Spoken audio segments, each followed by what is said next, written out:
को भोजन प्रसाद की व्यवस्था मिलती है, भोजन प्रसाद भी मिलता है।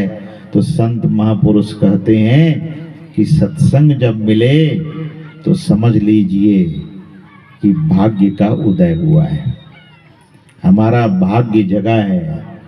तो सज्जनों, गोस्वामी तुलसीदास जी महाराज कहते हैं कि जब द्रवहि दीन दयाल राघव साधु संगति पाइये, जेहि दरस परस समागमादिक पाप राशि नसाइये।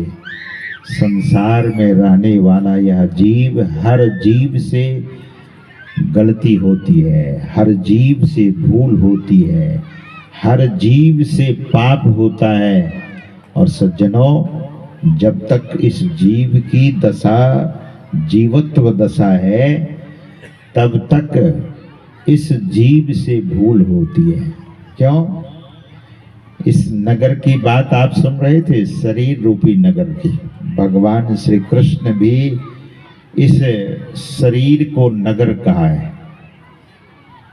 और एक संत हुए राधा स्वामी साहब, उनके वचन में इस नगरी में तिमिर समाना भूल भर्म हर बार।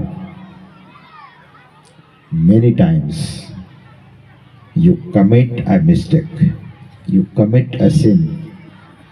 पाप होता है इस जीव से, भूल होती है इस जीव से। और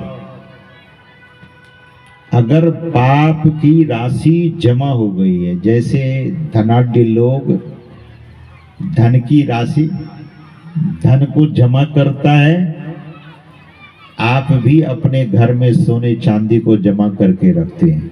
पैसे भी कोई बहुत लोग इकट्ठे करके रखते हैं, लेकिन पैसा तो दिखता है।